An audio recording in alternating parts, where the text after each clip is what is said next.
અને જેટલું જાણે ઘણી બધી વસ્તુ જાણે ઘણી બધી વસ્તુ છોડે એટલે સાધુ ચલતા ભલા અને જ્ઞાન વિતરણ થાય ઈ સારું જે જ્ઞાન રોકાઈ જાય સ્થિર થઈ જાય તો ઈ જ્ઞાનની અંદર સમસ્યા ઊભી થાય એટલે આ ચિંતામણીજી મહારાજ જ્યારે શ્રીજી સાહેબ જોડે મુલાકાત કરે તો શું કહે છે देखत ही पायो सुख वह करने लगा बात कि आनंद आ गया उनको અને આનંદ એટલો આવ્યો કે શું પૂછ્યું कहां से आए तुम चर्चा करो हमसो પૂછ્યું કે ક્યાંથી પધાર્યા અને એવું કઈ જ્ઞાન લઈને આયા હોય ને તો તમે મને એના જ્ઞાનની વાતો બતાવજો છે અને આ વાત મને આજે એક પ્રસંગ યાદ આવે કે જ્યારે એવું કહેવામાં આવે કે હિન્દુસ્તાનમાં જ્યારે જ્ઞાનીઓની એક યોગ્યતા હતી જ્યારે મહાજ્ઞાનીઓ હતા ત્યારે મહાજ્ઞાનીઓની વચ્ચે એક સભા થતી હતી જેને વિદ્વત સભા કરીને સંબોધિત કરવામાં આવે યા ફિર શાસ્ત્રાર્થના નામથી ઓળખવામાં આવતી સભા થતી હતી જે સભાઓની અંદર અનેક જ્ઞાનીઓ ભારત દેશના ભેગા થઈને જ્ઞાનના વિષયમાં ચર્ચા કરતા હતા પણ વર્તમાન ટાઈમમાં સાહેબ તમને દુનિયામાં એક વાત કહું વર્તમાન ટાઈમમાં 1000 સંપ્રદાયથી વધારે હિન્દુસ્તાનમાં સંપ્રદાયો 1000 માંથી 800 થી વધારે સંપ્રદાય જેની પાસે ધર્મ ગ્રંથ નથી 200 જેવી સંપ્રદાય છે જેની પાસે ધર્મ ગ્રંથ છે અને 800 જેવી સંપ્રદાય જેની પાસે ધર્મ ગ્રંથ પણ નથી અને જેની પાસે ધર્મ ગ્રંથ નથી એની પાસે સ્પષ્ટ રૂપથી રાસ્તાની પણ ખબર નથી કે મારે શરીર છોડ્યા પછી જવાનું ક્યાં કારણ કે માણસ ત્યારે કોઈ વસ્તુને જાણી શકે જ્યારે એને રાસ્તાનું જ્ઞાન હોય એટલે જેની એડ્રેસની ખબર નથી જેને રાસ્તાની ખબર નથી એવા પણ અનેક સંપ્રદાયો છે અને અનેક સંપ્રદાયોની વચ્ચે મનુષ્ય એ સંપ્રદાયને પણ વિશેષ રૂપથી માને છે પણ જ્યારે એમને પૂછવામાં આવે કે શરીર છૂટશે ત્યારે તમે ક્યાં જશો ત્યારે એનો એમની પાસે પણ ખુલાસો નથી ઘણી સંપ્રદાયની અનુસાર એમનો ખુદનો ખુલાસો તો છે પણ યદી કોઈ બીજું શાસ્ત્ર એના વિષયમાં સવાલ ઊભો કરે તો એના જવાબનો એના આન્સરનો જવાબ પણ નથી કે એના સવાલનો જવાબ ક્યાંથી આપવો કારણ કે એમની પાસે એવો કોઈ માર્ગ નથી કે જેનો કોઈ ઉત્તર આપી શકે એટલે દુનિયામાં આટલા બધા સંપ્રદાયો અને આટલા બધા માર્ગો એ તમામ માર્ગોથી ગુજરવું એટલે ચિંતામણીજી મહારાજ હવે અહીંયા વાત કેતા શું કહે છે જો દેને આए हो तो देवो लेने आए तो देवे हम ये ज्ञानी की बात है ज्ञानी એવું કે જેમ લાગેલું ઝાડ ફળ લાગેલું ઝાડ સદા ઝૂકેલું રહે અને વગર ફળ લાગેલું સદા ઊંચું રહે ઈ ઝૂકેવું કેવી એટલે ઈ કોઈ કામ નહીં આવે અને વાસ્તવિકતા એ છે કે જેની પાસે જ્ઞાન છે ને એ કોશિશ એટલી કરશે પહેલી જ્ઞાન લેવાની કોશિશ કરે પછી જ્ઞાન આપવાની કોશિશ કરે અને જેની પાસે જ્ઞાન નથી પહેલી જ્ઞાન આપવાની કોશિશ કરે લેવાની તો કોશિશ કરે સમજવાની કોશિશ નહીં કરે એને તમે સમજાવો પણ એ સમજી શકે નહીં એવા જ્ઞાની તમને દુનિયામાં મળશે અને એટલા માટે ચિંતામણીજી મહારાજ કે ભાઈ તમે લેવા માટે આયા હો તો હું તમને આપું તમે યદि તમારી પાસે વિશેષ જ્ઞાન હોય તો તમે આપો કહો તો ચતુર્ભુજ કા દિખાઉં तुम्हें दर्शन બોલો શ્રી પ્રાણનાથ પ્યારે ચતુર્ભુજ કહેવાય વિષ્ણુ ભગવાન ચતુર્ભુજ ભુજ એટલે હાથ અને ચાર હાથો વાળા કોણ ભગવાન શ્રી વિષ્ણુ એવું શાસ્ત્રોમાં લખ્યું પુરાણોમાં લખ્યું બાકી વેદોમાં એવું લખ્યું નથી આમાં હિન્દુ ધર્મમાં પણ અલગ અલગ શાસ્ત્રો છે વેદ અલગ છે પુરાણ અલગ છે વેદને વૈદિક પરંપરા કહેવાય વૈદિક સંપ્રદાયો કહેવાય અને પુરાણને પૌરાણિક સંપ્રદાયો કહેવાય એટલે ભારતમાં વૈદિક સંપ્રદાયોમાં 2 થી 3 સંપ્રદાયો મળી એમ તો એક જ સંપ્રદાય છે બાકી પૌરાણિક સંપ્રદાયો તકરીબન 800 થી 900 સંપ્રદાયો છે એટલી બધી તાદાદમાં પૌરાણિક સંપ્રદાયો હવે પૌરાણિક સંપ્રદાયની એટલી બધી તાદાદ છે કે જેના કારણથી વેદ અને પુરાણ બંને અલગ પડે છે વેદ કંઈક અલગ કે પુરાણ કંઈક અલગ અને વેદની વાત અલગ જાય પુરાણની વાત અલગ જાય. હવે વેદ એવું કહે કે વિષ્ણુનો મતલબ સર્વે વ્યાપક. સર્વે વ્યાપક એટલે કે વિષ્ણુ યાને વ્યાપક રૂપથી જેની અંદર જે સમાહિત છે. એટલે આદિનારાયણનું નામ પડે છે મહાવિષ્ણુ. અને મહાવિષ્ણુ જ્યારે આદિનારાયણનું નામ પડ્યું ત્યારે આદિનારાયણના નામ પછી જે મહાવિષ્ણુ નામ પડ્યું ઈ આદિનારાયણના નામની મુતાબિક આ દુનિયાની અંદર એવું કહેવામાં આવે કે ઈ મહાવિષ્ણુના નામથી જે વ્યક્તિ ઓળખાય છે એ વ્યક્તિ આખા બ્રહ્માંડમાં છે. આખા બ્રહ્માંડમાં એને કેમ કહ્યું તો કે જેટલા જીવ દેખાય ને એ બધા કોના અંશ? આદિ નારાયણના. કારણ કે એમાં ગીતામાં લખ્યું મમેવ અંશો જીવ લોકે જીવભૂત સનાતનમ, કે જેટલા પણ જીવ દેખાય એ જીવ મારા જ અંશ છે, બીજાના કોઈના છે નથી. એવું આદિનારાયણનું માનવું છે. અને એવી રીતે આ દુનિયાની અંદર આદિનારાયણ કે મહાવિષ્ણુ. હવે દુનિયામાં 4 હાથ વાળા વિષ્ણુ ભગવાનનું જ્યારે વર્ણન કરવામાં આવ્યું ને ત્યારે લોકો ગભરાવા લાગ્યા કે હકીકતમાં હશે કે નહીં હશે. સાહેબ વચ્ચે એક પ્રસંગ ઉભો થયો. બિરબલ ની રાત્રિમાં સપનું આવ્યું છે. અને જ્યારે સપનું આવ્યું ને બિરબલને તો દુર્ગા માએ એમને દર્શન આપ્યા. હવે બિરબલ માટે કઈ હાસ્યાસ્પદ કોઈ કહાનીઓ લખી હશે, બાકી મને નથી લાગતું કોઈ સત્ય છે. પણ જેને પણ લખ્યું એમ તો કે બિરબલ પહેલે માતાજીનું દર્શન કરીને હસ્યો બરાબર. तो माताजी खुश थी, बेटा आपको मैंने दर्शन दिया तो भाई माताजी तभी मैंने दर्शन आटे मैंने आनंद आयो. पण थोड़ी वारी दुर्गा माताना 1000 सिर जो એને બિરબલ પાછો રડ્યો. ત્યારે રડતા બિરબલને જોઈ અને માતાજી પૂછ્યું બેટા દુખી કેમ થાયો? તો કે માતાજી મને શરદી થાય ને તો હું એક નાકથી પરેશાન થઈ જાઉં, તમને શરદી થાય તમે કેટલા પરેશાન થતા? આ કોઈ હાસ્યાસ્પદ કોઈ કહાની લખી છે કોઈ? એટલે કહેવાનો મતલબ કે વાસ્તવિકતાનું જ્ઞાન નથી લોકોને. એટલે એટલી અઢળક વસ્તુને બતાવવામાં આવે કે જેની અનંત ચીજોમાં વર્ણન કરવામાં આવે. અને તમને એક વાત સમજાવું, મોહાવરો સમજાવું, એ કદાચ સમજણ પડે. જ્યારે રૂપિયા વાળો માણસ હોય ને ત્યારે શું કહેવાય ખબર? લાંબા હાથ છે. કઈ ફસાઈ જાય ને અરે એની વાણી નહીં લાગતા, લાંબા હાથનો આદમી છે, તમારું કઈ નહીં આવે. આ શું કહેવાય? કઈ અહીંથી કઈ દાવ સુધીનો હાથ પહોંચ્યો? હાથ નથી પહોંચ્યો. પણ આ એક મોહાવરો છે. એક એવી રીતે વાત, એક કહાવત છે, એને મોહાવરાને લાગુ કરવામાં આવ્યો. હકીકતમાં એનો એટલો બધો લાંબો નથી કે લાંબા સુધી પહોંચી જાય. કે હવે એના તો એટલા લાંબા હાથ છે કે પોલીસ સ્ટેશન થી લઈને કલેક્ટર સુધી એના હાથ પહોંચે. અરે હાથ થોડી પહોંચી જાય. માણસની ઓળખ છે. પણ દુનિયામાં શું કહેવામાં આવે? એ લાંબા હાથનો માનવી. એટલે હવે આવી રીતે એવી કોઈ આગળથી લખી દે કે ફલાણો રમેશભાઈ નામનો માણસ લાંબા હાથનો, જાતે દિવસ એની પૂજા થવા શરૂ થાય તો એ તો લખવાના ને.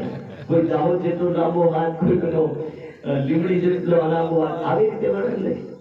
એટલે એવી રીતે શાસ્ત્રોમાં જ્યારે વર્ણન કરવામાં આવ્યું ત્યારે શાસ્ત્રોમાં લખ્યું કે વિષ્ણુ ભગવાને ચતુર્ભુજ કરીને કેમ વર્ણન કર્યા? ત્યારે એમાં લખ્યું છે કે ભાઈ ચતુર્ભુજ એટલે શંખ, ચક્ર, પદ્મ અને ગદા. ભગવાન વિષ્ણુના હાથમાં કેટલી વસ્તુઓ છે? 4. શંખ છે, ચક્ર છે, પદ્મ અને ગદા. આ 4 ચીજ છે. હવે આપણે ગદાથી શરૂ કરીએ ને ત્યારે એવું કહેવામાં આવે કે માન સરોવરના જેટલા પણ રાજા થયા એ માન સરોવરના રાજાઓમાં વિશેષ જે રાજાઓ થયા એ રાજાઓની કઈ વાર પદવી મળી? વિષ્ણુ નામની પદવી મળી છે. અને જ્યારે વિષ્ણુ નામની પદવી મળી ત્યારે એ રાજાઓને શંખ, ચક્ર અને પદ્મ અને ગદાના નામથી નવાજવામાં આવ્યા. નવાજવામાં એટલે કે એને શું કે પુરસ્કાર આપે કે આપણી ભાષામાં શું કહેવું પડે? પુરસ્કાર આપે એને શું કહેવાય? એને એક બિરુદ આપે. બિરુદ બોલે ને ગુજરાતી ભાષામાં. એનું બિરુદ મળ્યું કે 4 હાથો વાળો માણસ. 4 હાથો વાળો એટલે કે જેની પાસે બરોબર સમાજની રક્ષા કરવાનો પાવર હોય ને ત્યારે એને કહેવામાં આવે કે શંખ એટલે ગદાધારી માણસ. ગદાધારી માણસ એટલે કે એના રાજ્યની એવી સુરક્ષા કરવા વાળો માણસ કે જે સંપૂર્ણ રૂપથી પર્યાપ્ત છે, બીજા કોઈ વ્યક્તિની ત્યાં જરૂરત પડતી નથી, એવો રાજા. અને બીજું ગદા, શંખ. શંખ એટલે જ્ઞાનની ધ્વનિ છે. કે જ્યારે માનસરોવરની વાત કહેવામાં આવે કે દુનિયાનું કોઈ સ્વર્ગ હતું તો માનસરોવર છે. એક ટાઈમ હતો. હવે તો વર્તમાનમાં ટાઈમમાં પ્રકૃતિ બગડી એટલે બધું બગડ્યું, પણ એક ટાઈમ હતો કે માનસરોવર એટલે સ્વર્ગ જેવું લાગતું એરિયો. અને આવા સ્વર્ગ જેવો લાગતા એરિયાને જોઈ અને ત્યાં જે કોઈ રહે ત્યાંના લોકો એટલા ભક્તિભાવ અને એટલા જ્ઞાની કે સવાર થાય ને તો આખા રાજ્યમાં સવારના ટાઈમમાં કેવલ જ્ઞાનની ધ્વનિઓ સંભળાય, આખી જ્ઞાનની ધૂનો સંભળાય, બીજું કઈ તમને ગળી ગળીમાં સંભળાય નહીં. એટલું જ્ઞાનનું વાતાવરણ, એટલું જ્ઞાની લોકો એટલા બધા. એવા જ્ઞાનીઓની વચ્ચે જ્યારે આવા રાજાનું શાસન થયું ત્યારે રાજાનું નામ પડ્યું શંખધારી રાજા. યાની जिसकी एक आवाज से शंख प्रयोग કરવામાં ક્યારે આવે ખબર? યા તો યુદ્ધ છેડવાની વાત હોય, યા તો फिर કોઈ સૂચના દેવાની વાત હોય, યા फिर ભક્તિની ઘડીનો નંબર હોય ત્યારે શંખને વગાડવામાં આવે. અને સવારમાં શંખ વગાડવાનો તાત્પર્ય એટલો છે કે હવે સવારનો સમય થયો કે હે ભક્તજનો તમે જાગો. શંખ વગાડવાનો મતલબ જાગૃત થવું. જેમ યુદ્ધના ટાઈમમાં શંખ વાગે એટલે સાવધાન. કેમ સાવધાન? કે હવે તમારો ટાઈમ આવ્યો, હવે તમે લડવા માટે રેડી થઈ જાઓ. સવારના ટાઈમમાં કોઈ વ્યક્તિ, કોઈ ભગત લોક યદિ શંખ વગાડે તો એનો ઉદ્દેશ્ય કેવળ એટલો છે કે સવારમાં જે માણસ ઊંઘેલા છે એ માણસને જાગૃત કરીને કહેવામાં આવે કે સાવધાન, હવે આત્મા કલ્યાણનો સમય આવ્યો, હવે ભક્તિ કરવાનો સમય આવ્યો. 4 વાગ્યા બ્રહ્મ મુહૂર્ત થયું કે તમે જાગૃત થો. એટલે સવારમાં સાહેબ શંખ વગાડવાનો નિયમ બન્યો. એટલે તમે દેખજો ઘણા બધા લોકો શંખ વગાડે, ભક્તિ કરે ને સવારમાં પૂજા પાઠ ગમે તે કરે તો એકવાર શંખ વગાડે. અને શંખ વગાડવાનો તાત્પર્ય સમાજમાં સંદેશ મોકલાવો કે તમે જાગો અને સાવધાન થો. એટલે એ સાવધાન થવા માટે એ શંખ વગાડવામાં આવે છે. શંખ, ગદા અને ચક્ર. ચક્ર એટલે કે સંસ્કૃતિનું રક્ષણ કરતું એક વસ્તુ છે. સંસ્કૃતિના નિયમોનું પાલન કરતું ચક્ર ગોળ ગોળ ફરે અને એવી રીતે આખા રાજ્યની અંદર એક નિયમ છે અને એ નિયમોનું પાલન થાય. એટલે સંસ્કૃતિનું રક્ષણ કરતું જે કઈ સમાજ છે એ સમાજને અને એ રાજાને શંખના નામથી બિરુદ આપવામાં આવ્યું. અને આગળ જઈને જ્યારે વર્ણન શંખ, ચક્ર અને પદ્મ ને ગદા. પદ્મ કહેવાય કે જેની પાસે જ્ઞાનની સાથે સાથે શિષ્ટાચારનો ભંડાર. જે વ્યક્તિ જ્ઞાનની સાથે સાથે શિષ્ટાચારી છે, આચરણયુક્ત છે અને આચરણયુક્ત હોવાના કારણથી જેના જીવનમાં કોઈ દોષ નથી એવો માનવી, અને જે વ્યક્તિ સમાજમાં રહેતો પણ સમાજથી બહાર હતો એવો માનવી. ત્યારે વિષ્ણુ ભગવાનને એટલે શંખ અને પદ્મથી નવાજવામાં આવ્યા. કારણ કે વિષ્ણુ ભગવાન વાસ્તવમાં ભલે બ્રહ્માંડના ત્રિલોકમાં આવે છે અને ત્રિદેવામાં આવે છે, પણ એવું કહેવામાં આવ્યું કે વિષ્ણુ ભગવાન બ્રહ્માંડમાં રહેતા રહેતા પણ પરમાત્માની પરમ સાધના કરી અને બ્રહ્માંડથી પરે રહે છે. એટલે એને કમળની જેમ વર્ણન કર્યું. અને એ કમળની જેમ વર્ણન કર્યું ત્યારે સમજવું કે જેમ કીચડની અંદર પડેલું કમળ, એક તળાવની અંદર પડેલું કમળ આખા તળાવની શોભા દે છે અને પાણીથી બહાર રહે, એવી રીતે મૌ સાગરના બ્રહ્માંડમાં રહેતો એવો દેવ અહીંયા રહેતો પણ તપના કારણથી એટલો મહાન છે કે ઈ મહાન દેવ સંસારમાં રહેતો પણ સંસાર કરતા કઈ અલગ છે. એટલે એવા દેવનું નામ પડ્યું કે પદ્મધારી. પદ્મધારી એટલે કે આ દુનિયાથી પરેની વાત જાણવા વાળો એવો મહાપુરુષ. એટલે અહીંયા વર્ણન કર્યું કે કહું તો ચતુર્ભુજ કા દિખાऊं तुम्हें दर्शन. साहिब श्री जी साहब कोई सामान्य पुरुष नहीं, जिनके एक आदेश से सारे देव और जिनके एक आदेश से समस्त ब्रह्मांड चलते हो, एवो महापुरुष, एवो पूर्ण ब्रह्म सच्चिदानंद. અને એ પૂર્ણ બ્રહ્મ સચ્ચિદાનંદ ને કોઈ કહે કે હું તમને વિષ્ણુ ભગવાનનું દર્શન કરાવું તો શ્રીજી સાહેબ શું કહેતા કે મારે એમનું દર્શન કરવું નથી.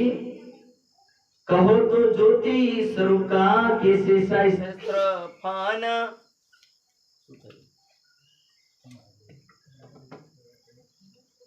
કે જ્યોતિ સ્વરૂપ અને ज्योति स्वरूपनी साथे साथे है जो ज्योति का दुनिया में जो अभी प्रचलन है एमा ज्योति अलग अलग रूप थी अलग अलग दर्शनों थाय।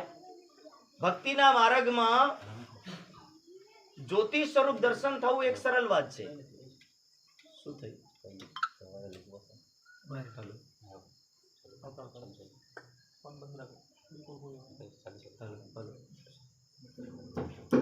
हेलो तो ज्योति स्वरूप નું જ્યારે દર્શનની વાત આવે ને ત્યારે ભક્તિના માર્ગમાં જ્યોતિનો मतलब अलग अलग થાય। शायद हमारी अंदर तकरीबन 3 से 4 प्रकार की ज्योति है और एमा बुद्धिનું જે સ્વરૂપ છે ને એ પણ જ્યોતિ પ્રકાશ રૂપમાં દેખાય, મનનું સ્વરૂપ છે એ પણ પ્રકાશ રૂપમાં દેખાય અને જીવનું સ્વરૂપ છે એ પણ પ્રકાશ રૂપમાં દેખાય, આત્માનું સ્વરૂપ છે એ પણ પ્રકાશ રૂપમાં દેખાય। એ ચારો વસ્તુ પ્રકાશ રૂપમાં દેખાય। જ્યારે તમે તપ કરો ને ત્યારે તપના માધ્યમથી તમે તપની ગહેરાઈઓમાં ઉતરો ત્યારે એ ત્રણેય વસ્તુ અરે ચારેય વસ્તુ એકદમ પ્રકાશના રૂપમાં દેખાતી હોય અને મનુષ્યને એવું લાગે કે હું જ્યોતિ સ્વરૂપનું દર્શન કરું છું। અને જ્યોતિ સ્વરૂપનું દર્શન કર્યા પછી ઘણીવાર એવું કહ્યું છે કે પરમાત્મા કેવો છે તો શાસ્ત્રોમાં લખ્યું કે સૂર્યને જેમ પ્રકાશિત છે। તો લોકોએ વિચાર કર્યો કે આ જ્યોતિ દેખાય ને એ જ પરમાત્મા છે।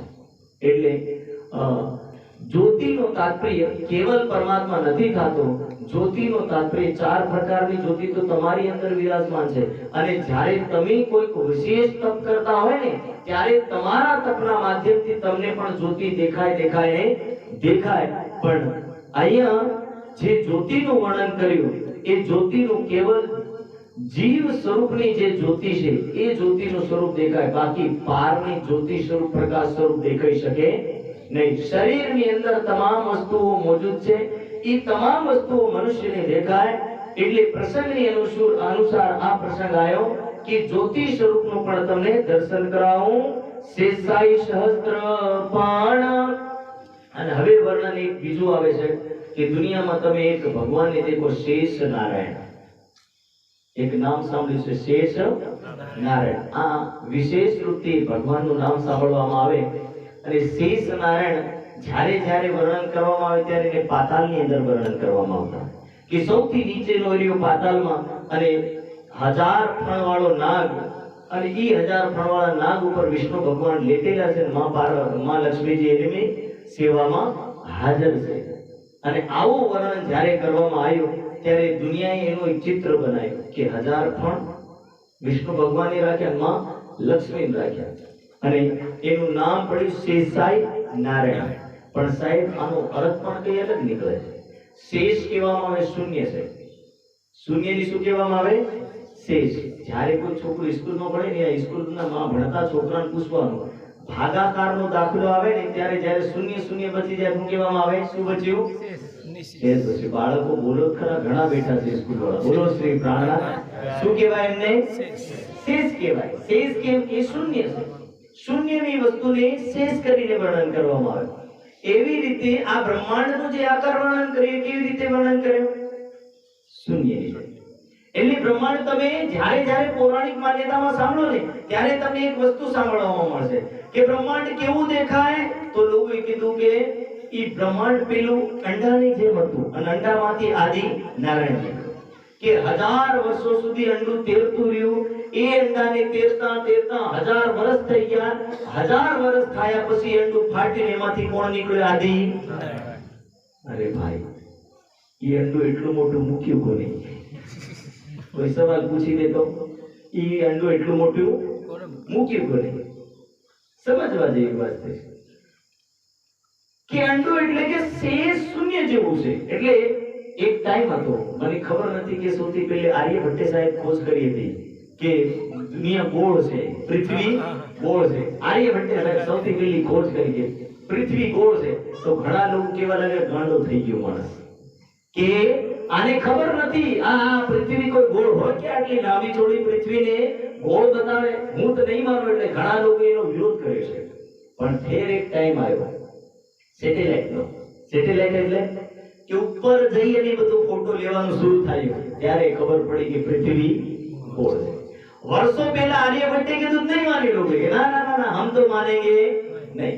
હવે તમે વિચાર કરો કે પૃથ્વીની અધિકતર વસ્તુ ગોળ છે, સંસારની અધિકતર વસ્તુ ગોળ છે. પૃથ્વી ગોળ, સૂર્ય ગોળ, ચંદ્રમા ગોળ, અધિકતર ગોળ છે, આખો બ્રહ્માંડ ગોળ છે. પણ આ ગોળની કહાની સમજણ પડે તો ને કોઈ ઈ ગોળ ગોળ છે ઈ કોઈની કહાની સમજણ પડતી નથી. આના ગોળ ગોળને સાધુ સંતોએ, ઋષિઓએ શાસ્ત્રોમાં શું લખ્યું? અંડા જેવું દેખાય છે. શું કહ્યું? અંડા જેવું દેખાય છે. હવે અંડા જેવું દેખાય એટલે અંડામાં જેવું જે બ્રહ્માંડ છે એમાંથી સૌથી પહેલો આદમી કે સૌથી પહેલો જે દેવ પ્રગટ થાય એનું નામ શું પડ્યું? આદિ નારાયણ.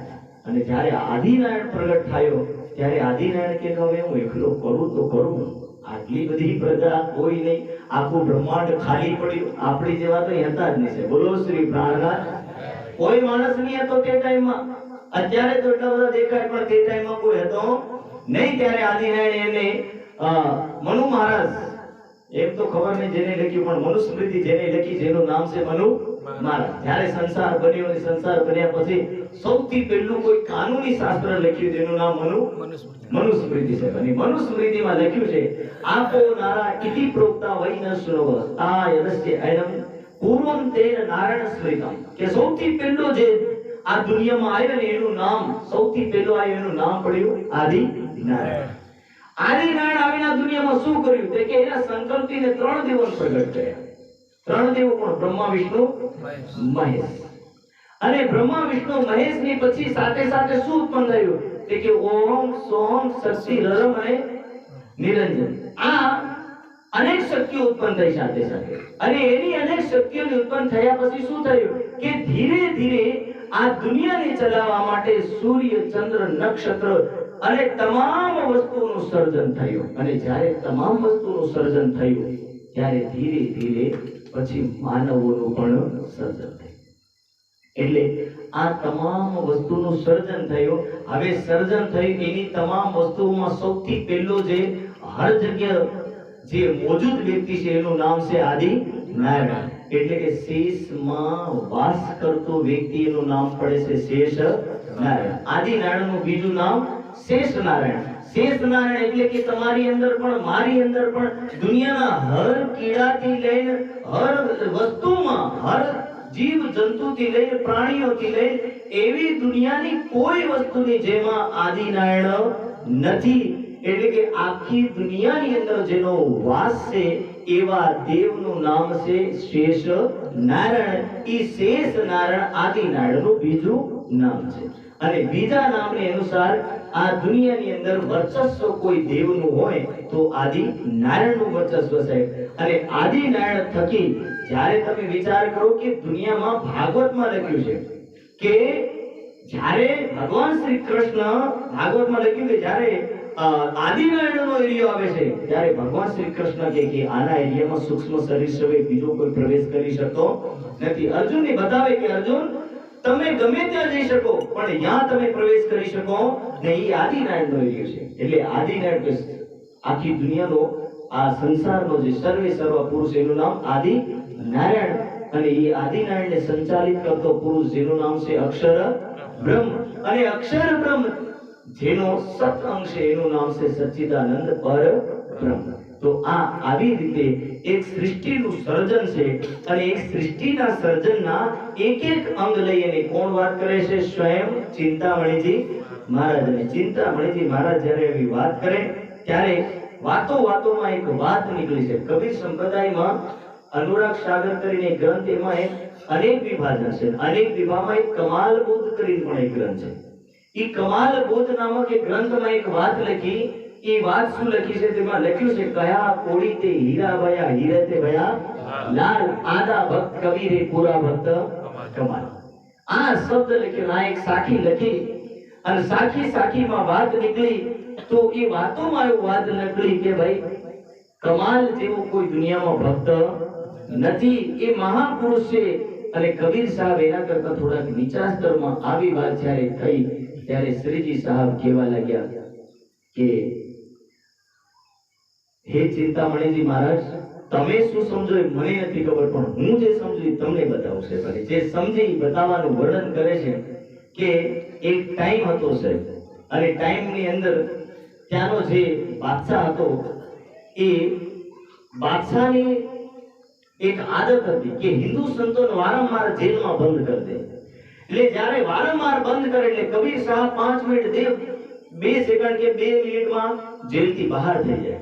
એટલે એ મુસલમાન બાદશાહ ગભરાયો કે જ્યારે હું આના સંતની બંધ કરું ત્યારે આ ઉઠી બહાર નીકળી આવે. ખબર જ નહીં કે આવે કઈ રીતે, ની તો તાળું ખોલાય, ની કઈ ખોલાય, ની તાળા વગરનો બહાર ફરતો મળે.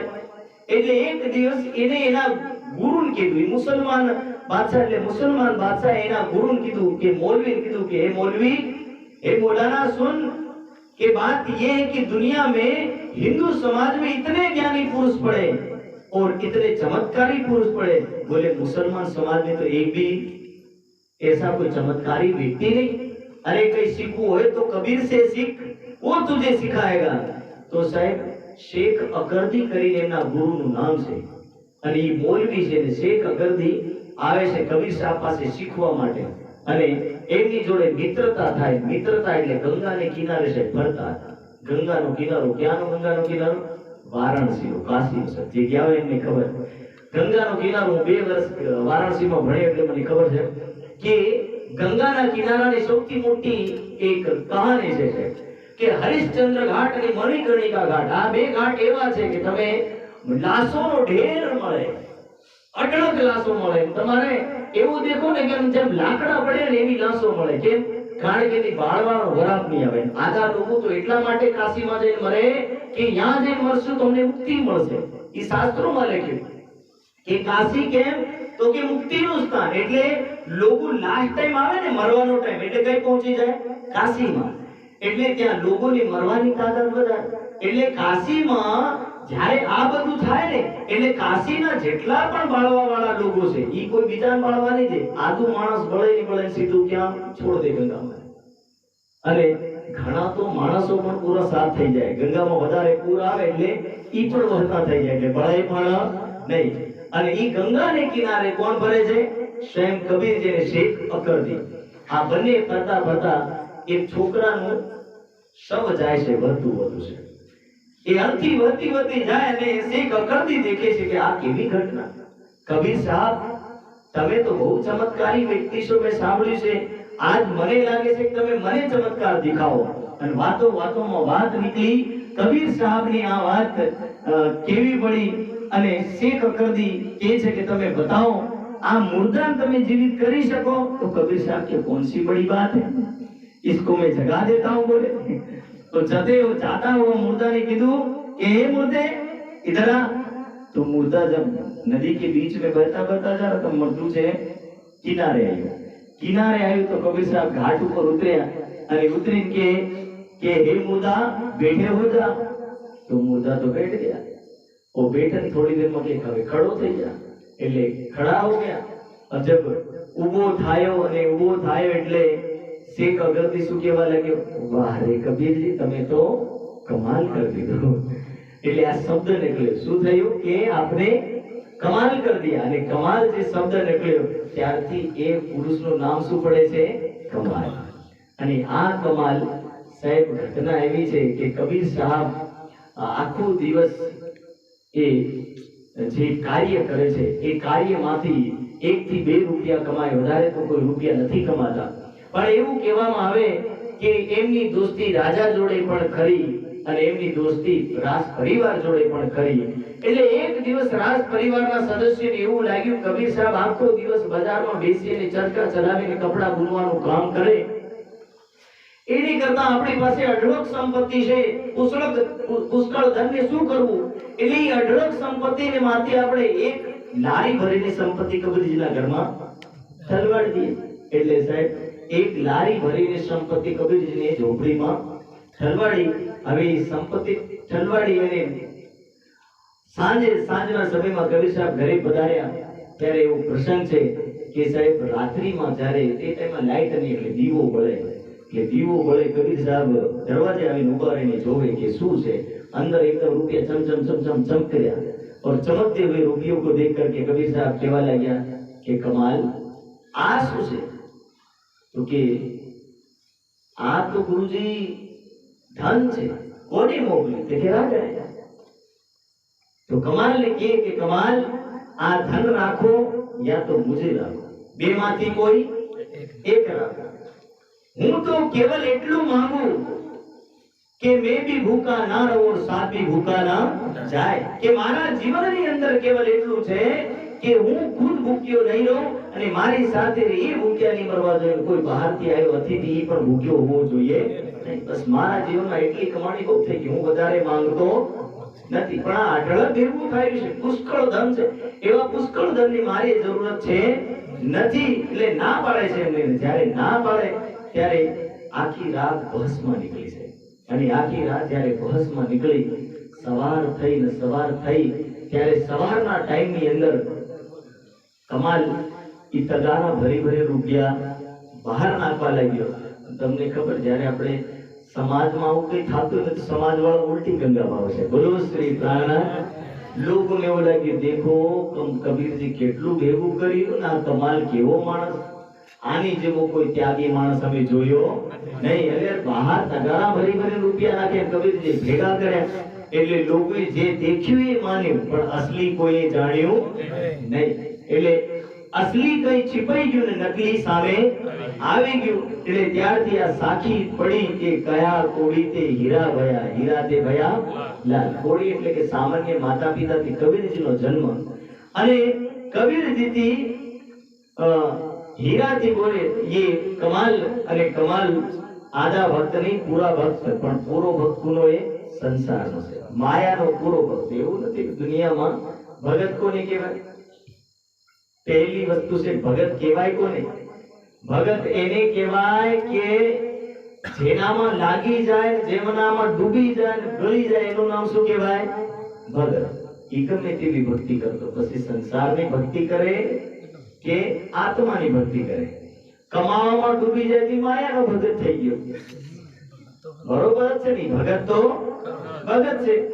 ભક્તિનો અર્થ શું?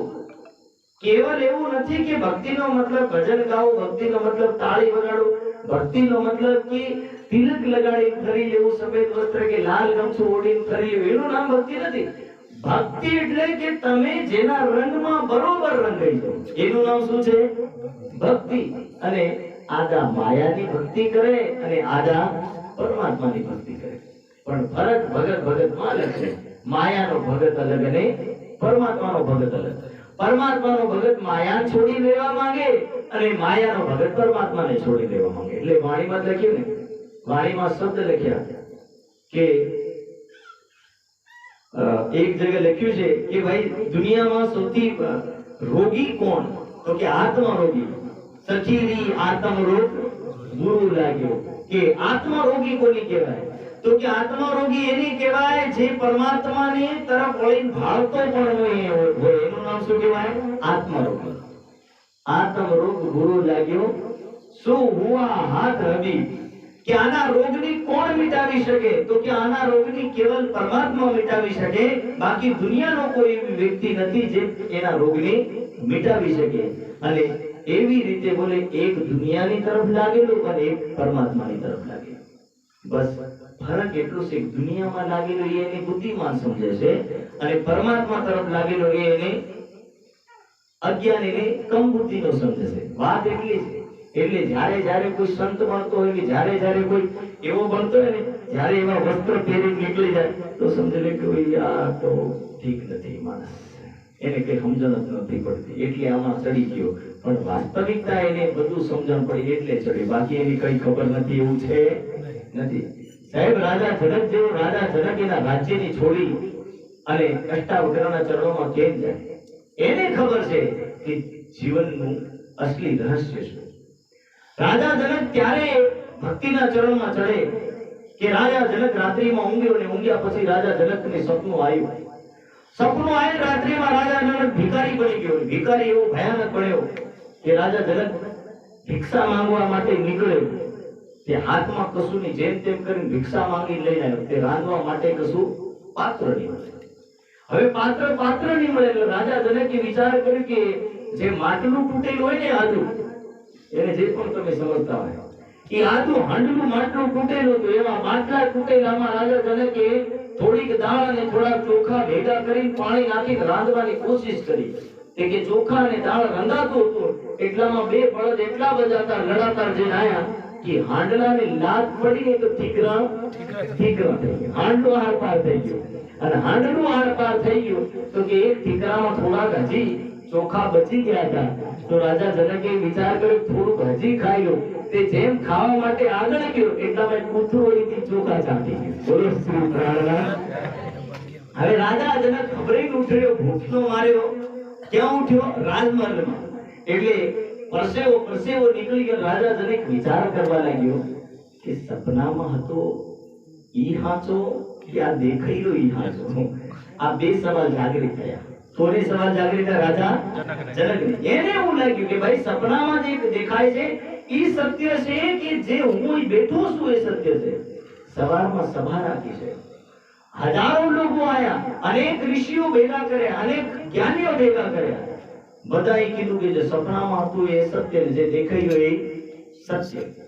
સાહેબ રાજા જનકની હજુ શાંતિ નહીં મળી. તમામ લોકોના જવાબ સાંભળ્યા પણ રાજા જનકની શાંતિ નહીં મળી. લાસ્ટમાં અષ્ટાવક્રજી આયા. અષ્ટાવક્રજી કે રાજા તું સપનામાં હતો ઈ પણ જૂઠો અને જે દેખાયેલો ઈ પણ જૂઠો. તો અષ્ટાવક્રજીને પૂછે રાજા જનક કે હે ઋષિવર ઈ બતાવો કે સત્ય શું? તો કે સત્ય તારી અંદર બેઠેલી આત્મા છે અને ઈ આત્માનું છે મૂળ ઘર. એના મૂળ ઘરને સંચાલિત કરતો પરમાત્મા ઈ સત્ય. દુનિયામાં ખાલી બે સત્ય, એક આત્મા બીજો પરમાત્મા. તો કે આ દેખાયેલું ની સપનું દેખ્યું, આ રાજ્ય દેખાયું, ઈ બોલે એક દિવસ નાશ થવા વાળી વસ્તુ છે. આ પણ જૂઠું, સપનું પણ જૂઠું, બંને વસ્તુ જૂઠી છે.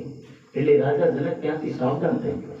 એટલે મનુષ્ય એટલે જ હું કહું કે જ્યારે વ્યક્તિને આ ખબર પડે ને કે વાસ્તવિકતાનું આ શરીરની વાસ્તવિકતા શું છે, એનું સત્ય શું છે, જ્યારે આ સત્યની ખબર પડે ત્યારે વ્યક્તિ સાવધાન થાય. બાકી જેને સત્યનું જ્ઞાન નહીં થાય ને ત્યાં સુધી વ્યક્તિ કેવલ એવું વિચારે કે હું અમર થઈને આવ્યો અને એવું જીવન જીવવાનો કે મરી ત્યાંથી એકદમ વ્યવસ્થિત જીવવાનો. પણ જ્યારે બીમારીઓ આવે, જ્યારે કષ્ટ આવે ને ત્યારે ખબર પડે કે કેટલોક જીવવાનો છે. અને જ્યારે એવા કષ્ટ ઉભા થઈ જાય ત્યારે તો માણસ એવું લાગે કે હવે નથી જીવવાનું, હવે નથી રહેવાનું. એટલે વાણીના શબ્દો તો એટલા જ કે એ શ્વાસ શ્વાસ નિજ નામ જપો, વૃથા શ્વાસ મત હોય, ના જાને इन श्वास को आवन होय ना होय. कि हे मनुष्य आज तुम निकले हो सकता है कल होंगे या नहीं, કોઈને ખબર નહીં. મૃત્યુનું એક કડવું સત્ય છે કે જે દેખાય છે એ છે નથી, જે દેખાતું નથી એ છે. આજે મૃત્યુ નથી આવે ને કાલે મૃત્યુ નથી આવે એવું નથી. કોને ક્યારે મૃત્યુ આવે ને એનો પણ ભરોસો નહીં છે. એક ઘટના તમને કહું, એક રિયલ ઘટના કહું તમને છે. એમપીમાં એક લગ્નમાં ગયો છે માસ્ટર સાહેબ, લગ્નમાં ગયો. ગજબની વાત છે કે લગ્નમાં હું એક વિધિ કરાવવા માટે બેઠો. એટલે વિધિ કરાવવા માટે બેઠો એટલે ત્યાં એક ભાઈ મમેરું ઓડાડવા માટે આવે છે. જયેશભાઈ તમે હતા કે કરતા મને ખબર નહીં. એ લગ્નની અંદર ગજબની ઘટના થઈ ગઈ. એક મમેરું ઓડાડવાનું તકરીબન એને મમેરાના બધા જ કપડા ઓડાડી દીધા. લાસ્ટ એક બેનની સાડી રહી ગઈ હતી. સાડી રહી એટલે સાડીને ઓડાડવા માટે જેમ પહોંચે બેનની નજીકમાં સાહેબ ત્યાંનો ત્યાં એમ લૂડકી ગયો એટલે મેં પહેલે કીધું કે આ ચાય કન્ડિશનમાં છે, એને તત્કાલ ઝાયડસમાં લઈ જાઓ. તો લોકો કે અરે એ તો એને થોડુંક હાઈ બીપી લો બી થાય ઠીક થઈ જાય. સાહેબ 1 કલાક પછી વ્યક્તિ સાફ થઈ ગયો. અને ગજબની વાત કે ઓડાડતો હસતો મરે છે સાહેબ. તમે વિચાર કરો ને વૃદ્ધ માણસ હોય તો વાત અલગ, તકરીબન 40 વર્ષથી નીચેનો માણસ, 35 અને 40 ની વચ્ચેની ઉંમરનો માણસ, અને શરીર દેખો ને એટલે કોઈ કહી નહીં શકે કે માણસ મરી જાય 2 મિનિટમાં. મારી સામે માણસની મૃત્યુ થાય અને હસતા મોડે માણસ, જવાન માણસ ઝટકીને મરી જાય છે. હવે તમે એને શું કહો? મૃત્યુની રાહ દેખાય ના દેખાય. તેરી ગિનતી બાંધી શ્વાસો શ્વાસ, તિनको भी नहीं विश्वास. કે મનુષ્યને જ્યારે જેટલો ટાઈમ મળ્યો, જેટલો સમય મળ્યો, એ સમયને લઈને વ્યક્તિ સાવધાન થાય તો બહુ થઈ ગયું છે. પણ જે વ્યક્તિ સાવધાન નથી થતો એના માટે એવું સમજવું કે એના દરવાજે મૃત્યુ આવવાની પણ છે, પણ એની મૃત્યુને દેખીને ડરતો નથી. અને જે વ્યક્તિ મૃત્યુ નથી ડરતો એવા વ્યક્તિને આ દુનિયાની અંદર કેવલ એનું જીવન શરીર પૂરતું છે, આત્મા પૂરતું એનું જીવન નથી. એવો વ્યક્તિ આત્મકલ્યાણ નહીં કરી શકે. એટલે એ આત્મકલ્યાણની વાત આ દુનિયામાં એટલે જ કીધું કે ભગત હોવો જોઈએ, પણ કેવો ભગત? કે પરમાત્મા તરફનો ભગત હોવો જોઈએ, માયાનો ભગત નહીં. માયાના તમામ અર્થો માટે, માયાની તમામ વસ્તુ માટે દોડ કરે એવો ભગત નહીં હોવો જોઈએ. અધિકતર ભક્તોની પણ એ માનસિકતા છે. એકવાર યુપીમાં એક માતાજી ભક્તિ કરતી હતી અને ભજન ગાઈ જબ સવાર સવારમાં જઈ મંદિરમાં હે માँ मेरी मुरादे पूरी कर दे हलवा बांटूंगी हलवा बांटूंगी. આજે શબ્દ પડ્યા ને કે હે માँ मेरी मुरादे પૂરી કર દે હલવા બાંટુંગી હલવા બાંટુંગી. હલવા એટલે આપણી ગુજરાતી ભાષામાં સાહેબ શીરો. બેનો શીરો એટલે સૂજી. આજે બીજું કેટલું કહું તમને. એટલે શું કહે છે કે હે માँ मेरी मुरादे, मुरादे એટલે ઈચ્છાઓ, કે હે माँ मेरी मुरादे પૂરી કર દે હલવા બાંટુંગી હલવા બાંટુંગી. તો પૂજારી નહીં રેવાય. એક કલાકથી માતાજી ભજન ગાય અને ગાતી ગાતી માતાજી ઉઠીને આવી ત્યારે પૂજારીએ પૂછ્યું કે માતાજી તમે એક કલાકથી એક જ લાઈન દોહરાવતા હતા, ઈ લાઈનનું મને કઈ સમજણ નહીં પડી, પણ હું એટલું કહેવા માંગુ તમે કેમ આ શીરો કે તમે હલવા બાંટને की बात कर रहे थे? એનું કોઈ તો કારણ હોવું જોઈએ. તો કે માતાજીએ એને 32 લાખનું લિસ્ટ પકડાયું. જો બોલે આ માતાજી મારું 32 લાખનું કામ કરી દે ને તો બોલે એના બદલા હું સૂજી વાંટ દઈએ. આવા દુનિયામાં પડ્યા ઘણા ભગત થાય, પણ એ ભગતમાં પણ કેવા હોય, કેવલ એવા આવે, બાકી ભગવાનને પણ આલે. અને ભગવાનને આલે કેટલું લે વધારે. તો કોન્ટ્રાક્ટર જેવો ધંધો છે. કોન્ટ્રાક્ટર શું કરે?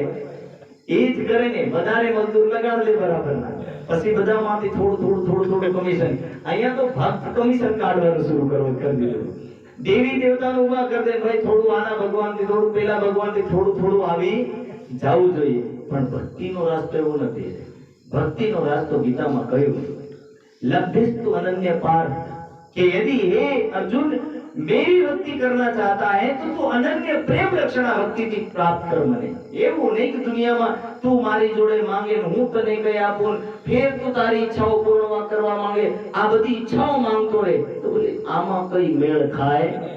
આવા તો બોલે દુનિયામાં ઘણા ભગત પડ્યા, એના ભક્તોનું મારે કઈ કામ છે નથી. એટલે દેખજો તમે, ભગવાન શ્રી કૃષ્ણ ગીતામાં એ શબ્દનું વર્ણન કરે છે કે હે અર્જુન, દુનિયામાં 5 પ્રકારના ભગત હોય અને 5 પ્રકારના ભગતોમાં હું તને બતાવું કે કેવા કેવા ભગત દુનિયામાં ભટકાય. અને ત્યારે ભગવાન શ્રી કૃષ્ણ ગીતામાં લખે ચતુર્વિધા ભજંતો મામજનો સુકૃતિને અર્જુન આર્તો જિજ્ઞાસુ અર્થાની અર્થ જ્ઞાની ભર્તૃષભ. કે સૌથી પહેલો મારા મંદિરની ઘંટી કોણ વગાડે? તો કે સૌથી પહેલો મારા મંદિરની ઘંટી એ વ્યક્તિ વગાડે કે જેના ઘરમાં દુઃખ છે. કોણ કે છે? ભગવાન શ્રી કૃષ્ણ કે છે. આર્ત એટલે કે દુખી, જેના ઘરમાં દુઃખ છે એ વ્યક્તિ સૌથી પહેલા મારા મંદિરની ઘંટી વગાડે અને ઈ મારા મંદિરમાં સૌથી પહેલો આવીને બેસે. પછી બીજા નંબરનું વર્ણન આર્તો જિજ્ઞાસુ, કે જાણવા આવે પણ માનવા માંગે નહીં. જાણે ખરો પણ માને. એટલે દેખજો ઘણા ખાલી જાણવા વાળા હોય, આવે ને કે ભાઈ ખરા કેવો છે મહારાજ છે, ભક્તિ કેવી છે, એના ભગત કેવા છે. ઈ ઘણા તો આના કારણથી આવી બેહતા હોય, અગલ બગલમાં દેખે કે કેવા બેહે છે, કેવા કોડે છે ને જોઈએ. એટલે ઘણા તો આવા ભેગા થાય. એવું કોણ? કે ભગવાન શ્રી કૃષ્ણ. આ તો જિજ્ઞાસુ, કે જાણવા વાળા આવે પણ માનવા વાળા આવતા નથી. ઘણા તો બોલે મંદિરને ગોળ ગોળ ફરે, મંદિરમાં આવીને બે આનંદ લે, મંદિરમાં ફોટો પડાવે, ફોટા પડાવે, બીજાને બોલાવે, આનંદ લઈને પ્રવાસ કરવા માટે આવીને પાછા જતા રહે. બોલે આવા પણ મંદિરમાં ઘણા આવે. એટલે કીધું આર્તો જિજ્ઞાસુ અર્થાર્થી. તીસરા નંબરનો ઓલી માતાજી જેવું પૈસા માટે ભક્તિ કરે પણ બીજું કોઈ કામ કરે નહીં. અને ચોથા નંબરનો લખ્યો જ્ઞાની ભર્તૃષભ, કે જ્ઞાની હોય, જ્ઞાની બની જાય પણ બોલે આરતી પૂજા કરે. એટલે ઘણા દેખજો, જે કથાકાર હોય એ કથાકાર હોય, જે પૂજા પાઠ વાળો એ પૂજા પાઠ જ કરે. તમે મંદિરનો જેટલા પણ પૂજારી દેખો ને એવું કથા નહીં આવડે, અને જેટલા કથાકાર એને પૂજા પાઠ નહીં આવડે.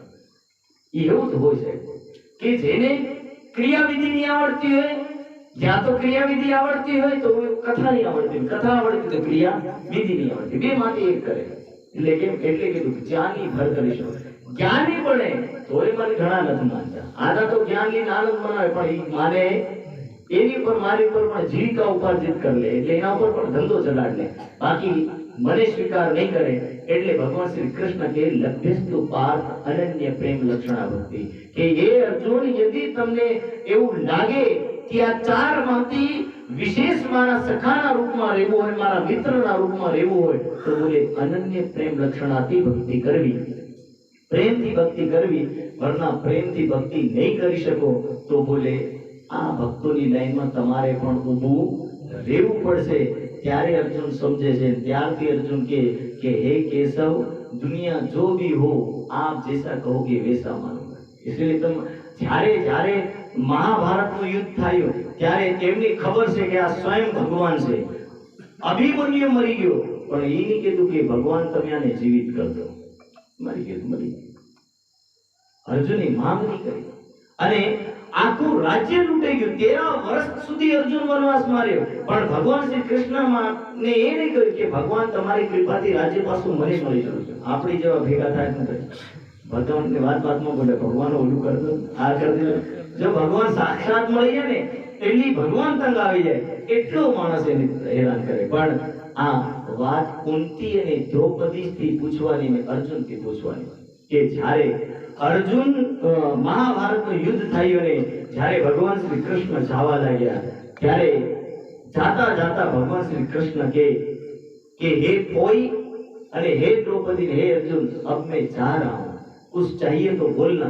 तो द्रौपदी અને मां कुंती શું કે ખબર, કે ભગવાન कुछ दे तो दुख देना. શું માંગે? એ ભગવાન कुछ दे तो दुख देना. તો ભગવાન શ્રી કૃષ્ણ કે કોઈ તમે કેમ મારી જોડે દુઃખ માંગો છો? તો કે દુઃખ હોય તો તમે આવો, બાકી તો આવતા જ નથી.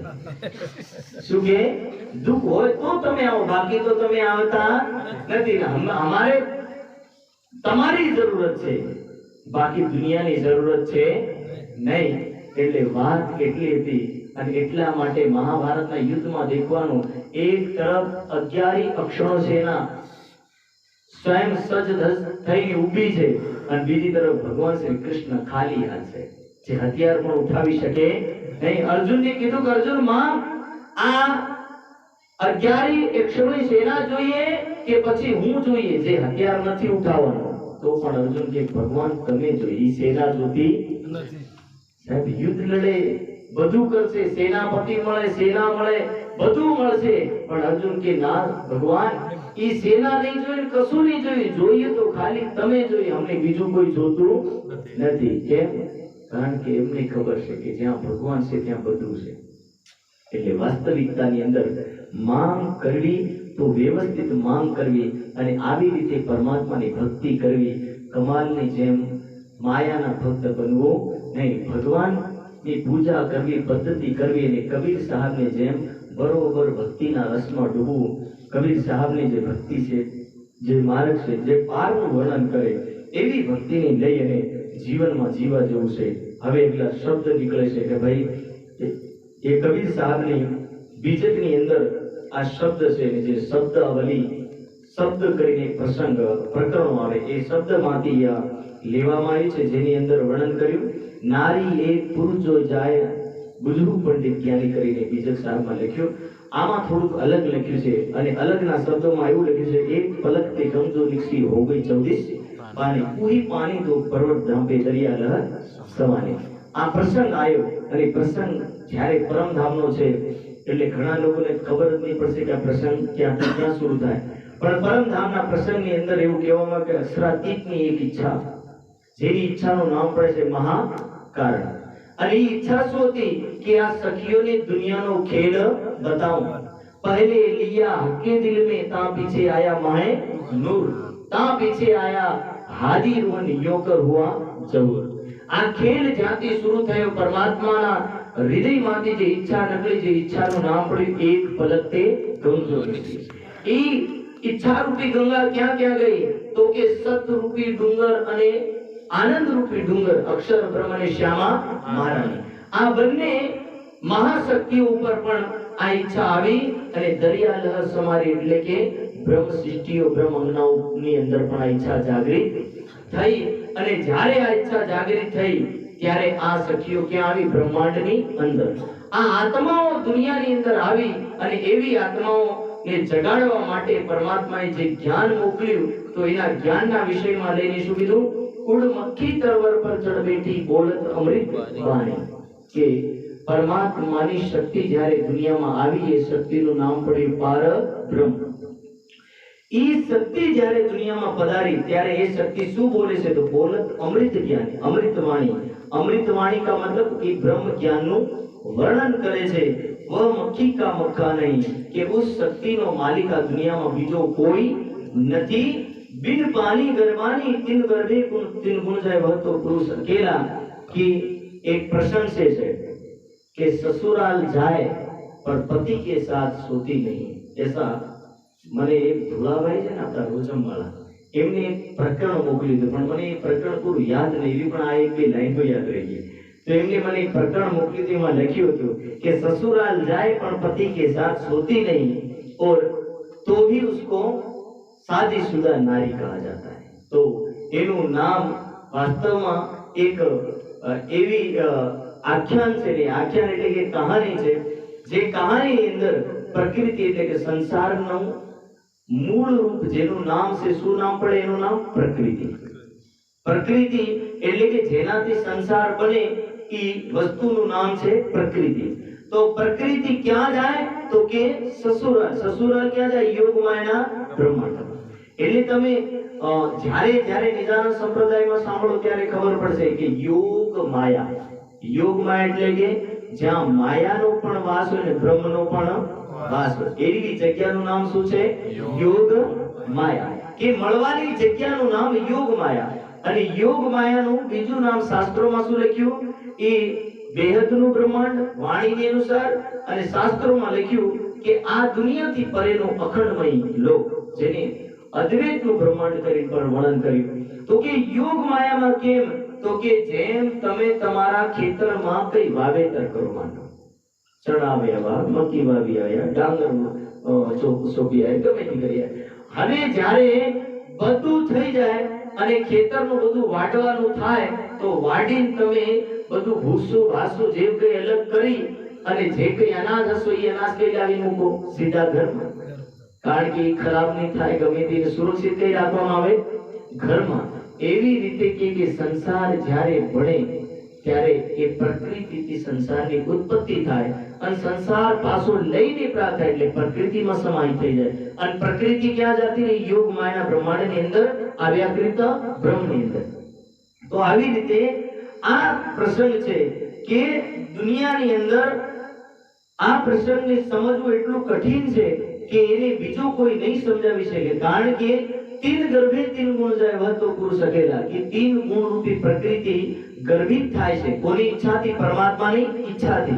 પણ ઈ ઈચ્છા ક્યાંથી થાય અને પ્રકૃતિ ક્યારે? તો કે પરમાત્મા જ્યારે એના મનની અંદર ઈચ્છા ધારણ કરે ત્યારે અક્ષરને હુકમ આપે અને અક્ષર બ્રહ્મ પ્રકૃતિને આદેશ કરે ત્યારે શાસ્ત્રોમાં લખ્યું છે. થોડુંક સાયન્ટિફિક અને जो साइंस के हिसाबથી જે વર્ણન કર્યું એના હિસાબથી તમને સમજાવું કે વૈજ્ઞાનિકોમાં એક શબ્દ વપરાય છે કે સંસાર જ્યારે બન્યો ત્યારે એક વિસ્ફોટ થયો. જ્યારે તમે પડો તો કોઈ સાયન્સના હિસાબથી ત્યારે એમાં લખ્યું છે કે આખું બ્રહ્માંડ બન્યું ત્યારે એક વિસ્ફોટ થયો અને વિસ્ફોટ થયો ત્યારે સંસારનું ધીરે ધીરે સર્જન થયું. તો વિસ્ફોટ શાનો થયો? આપણા શાસ્ત્રોમાં લખ્યું અંડામાં ફાટ્યું નહીં, આજે ના નીકળ્યું. સાયન્સ વાળા કે વિસ્ફોટ થયો. વિસ્ફોટ શાનો થયો? અણુ અને પરમાણુ. અણુ અને પરમાણુનો વિસ્ફોટ થયો. અત્યારે પણ તમે સાંભળો કે અણુ બોમ્બ છે, પરમાણુ બોમ્બ છે. આ જ્યારે ફાટે ને ત્યારે તમે વિચાર કરો કે આખી દુનિયા સમાપ્ત થઈ જશે. આપણું પરમાણુ બોમ્બનું પરીક્ષણ કર્યું પોખરાણમાં કરવામાં આવ્યું અને શાયદ અબ્દુલ કલામ, જેપી અબ્દુલ કલામના માધ્યમથી છે. બહુ ખતરનાક એની ઘટના છે કે વિદેશ વાળા કરવા નહીં દેતા હતા. પેલે સેટેલાઇટને પણ ભ્રમિત કરીને એનું પરમાણુ બોમ્બનું પરીક્ષણ કર્યું. એટલે આ પરમાણુ બોમ્બ શું કહેવાય કે પ્રકૃતિના એવા સૂક્ષ્મ અણુઓને જ્યારે જોઈન્ટ કરવામાં આવે ત્યારે એ બહુ વિસ્ફોટક બની જાય. પણ હર પ્રકૃતિના સંસારના તમામ એરિયામાં અણુ અને પરમાણુ વગર સંસાર બનતો નથી. એટલે શાસ્ત્રોમાં લખ્યું મહતો મહિયાન અણિયો અણિયાન, કે મહાન પરમાણુના રૂપમાં છે અને પરમ અણુથી પરમ અણુ અને પરમાણુ કે અણુ આ શબ્દ વાપરી અને પરમાત્માનું નામ કે પરમાણુને ઉત્પન્ન કરતો મહાપુરુષ એનું નામ મહતો મહિયાન અણિયો અણિયાન, કે અણુઓને ઉત્પન્ન કરતો મહાપુરુષ. તો એ રીતે આ દુનિયાની જે વાત નીકળી ત્યારે વિસ્ફોટ થયો. વિસ્ફોટ શામાંથી થાય? તો કે ત્રણ વસ્તુનો વિસ્ફોટ થયો: સત્વગુણ, રજોગુણ અને તમોગુણ. આ ત્રણનો વિસ્ફોટ થયો ત્યારે ધીરે ધીરે સંસારનું સર્જન શરૂ થયું. અને વિસ્ફોટ થવાનો મતલબ કે આ એકદમ ભેગી કરેલી વસ્તુ હતી. ભેગી કરેલી વસ્તુને આ ત્રણની અલગ અલગ કરીને જ્યારે પાંચો તત્વો સાથે મિલાવવામાં આવે ત્યારે સંસારનું ધીરે ધીરે સર્જન શરૂ થાય. પાંચ તત્વો અલગ, જેમ કે ને પાણી એની જગ્યાએ પડ્યું હોય, મિટ્ટી એની જગ્યાએ પડી હોય, ચરખું એની જગ્યાએ પડ્યો હોય, એ ચકેડો એની જગ્યાએ પડ્યો હોય ને જે કુંભાર છે એની જગ્યાએ પડ્યો હોય, તો કે માટલું બને નહીં. માટલા બનાવવા માટે કુંભારને ઉઠી આવવું પડે અને એના ચક્કાને ફેરવવું પડે. ચક્કાને ફેરવવા માટે કુંભાર પાસે પાછું એ હોવું જોઈએ. શું હોવું જોઈએ? કે કુંભાર એ ચક્કાને ફેરવે તો મિટ્ટી અને પાણી પણ હોવું જોઈએ. જો મિટ્ટી પાણી નહીં હોય, કુંભાર ચકેડાને ઘુમાયા કરે તો પણ માટલું કે કોઈ બર્તન બનતું નથી. એવી રીતે આ શાસ્ત્રમાં લખ્યું કે પરમાત્મા છે એ પરમાત્મા પ્રકૃતિની ઉપરથી કોને બનાવે છે? કે તત્વોને અને ગુણોને મેળવી અને ધીરે ધીરે પૃથ્વીને, આકાશ, વાયુ, અગ્નિનું સર્જન કરે છે અને ધીરે ધીરે આ સંસાર ભણવા લાગે. આ તમને એક સામાન્ય ઉદાહરણથી સમજાવું. શાસ્ત્રોના ઉદાહરણથી સમજાવવા જઈએ તો શાયદ એ વાત પણ ઘણી કઠિન પડશે, પણ સામાન્ય રૂપે એક કુંભારનું ઉદાહરણ લઈ તમને સમજાવી રહ્યો કે આવી રીતે ત્રણ વસ્તુમાંથી બન્યું. એટલે કે તીન ગર્ભે તીન ગુણ જાય વહ તો પુરુષ અકેલા કહે કબીરિયા પદ को बूझे सोई सदगुरु हम चेला. कि यदि આ कहानी की कोई समझाव दे तो समझ लेવું કે પાર પુરુષ છે, પર બ્રહ્મ છે, બીજો કોઈ સામાન્ય વ્યક્તિ વાતને સમજાવી શકે નહીં. અને ત્યારે આ વાતનો ખુલાસો થયો ત્યારે સાહેબ કબીર સાહેબના મહાન સંત ચિંતામણીજી મહારાજ કહેવા લાગ્યા કે વારે આ મને વાત ખબર હતી કે કોઈ એવો વ્યક્તિ આવશે અને આ વાતનો ખુલાસો કરશે.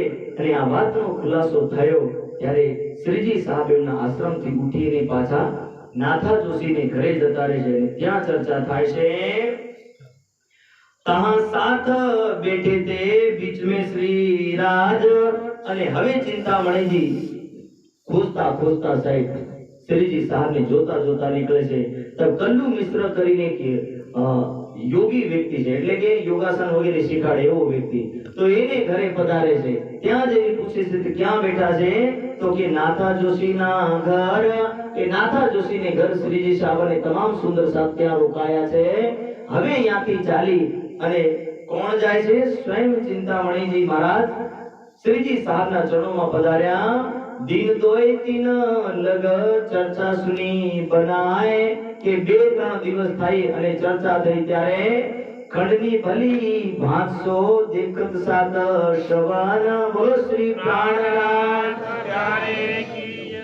ખંડની ભલી ભાંસો. ખંડની એટલે કે જેને ની સમજે ને એને સીધું કેવું, ગોળ ગોળ ફેરવીને કેવું નહીં.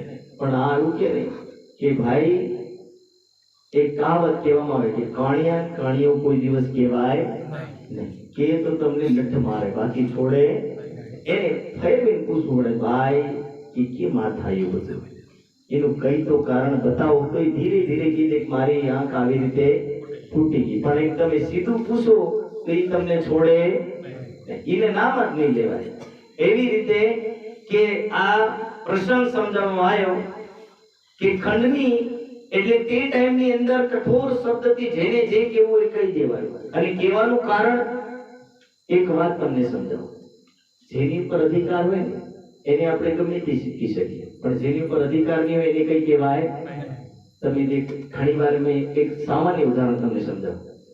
ઘરમાં કોઈ બહારથી માણસ આવ્યો હોય ને, બહારથી કોઈ ભાઈ આવી ગયું હોય, બહારથી કોઈ વ્યક્તિ આવી ગયા હોય, તો ઘરનો મેઇન માણસ હસી હસીને વાત કરે, પણ ઘરવાળામાંથી બિલકુલ કપડો ને ટાઈટ હતો. તો એની ઘરવાળી શું કે ખબર, પેલા બહાર કામ એની આથી હસી હસીને વાત કરે, અમારા જાવ કપડો દાંડ થઈને વાત કરે. ઈ કે કારણ કે બધાને ખબર અહીં ઘરવાળા ઉપર અધિકાર છે, એવો કપડો દંડ બીજા ઉપર થવા લાગે તો આવા વાળો આવું તો બંધ થઈ જાય. એટલે કહેવાનો તાત્પર્ય કે જ્યાં અધિકાર હોય ને ત્યાં તમે ગરમ થઈને બોલી શકો, ત્યાં તમે ગાળી પણ દીધું એ સહન થાય, પણ જેને એ પર અધિકાર નથી ને એને તમે ગાળ બોલી નહીં શકો ને એની પર કડક શબ્દ પણ બોલી શકો નહીં. એટલે શ્રીજી સાહેબ કે મારી અંગનાઓ મારી આત્માઓ પરમધામથી આ દુનિયામાં આવી અને મને છોડીને દુનિયામાં ફરે છે, એવી આત્માઓ માટે જ્યારે કઠિન શબ્દોને વાપરે છે ત્યારે એ આત્માઓ કોઈ તો સહન કરે, પણ બધાને સહન થતું નથી. અને સાહેબ ચિંતામણીજી મહારાજ 1000 શિષ્યોના ગુરુ છે, 1000 શિષ્ય છે એમના, એવા 1000 શિષ્યોના એવા ગુરુ. ત્યારે ખંડની ખાવા લાગી ચિંતામણીજી મહારાજ એવું વિચારવા લાગ્યા કે મારી વારી નહીં આવી જાય, અને મારી વારી નહીં આવે એટલે એક દિવસ શું કર્યું, એકાંત में મોસો કહો જાનો તેસી ખંડની.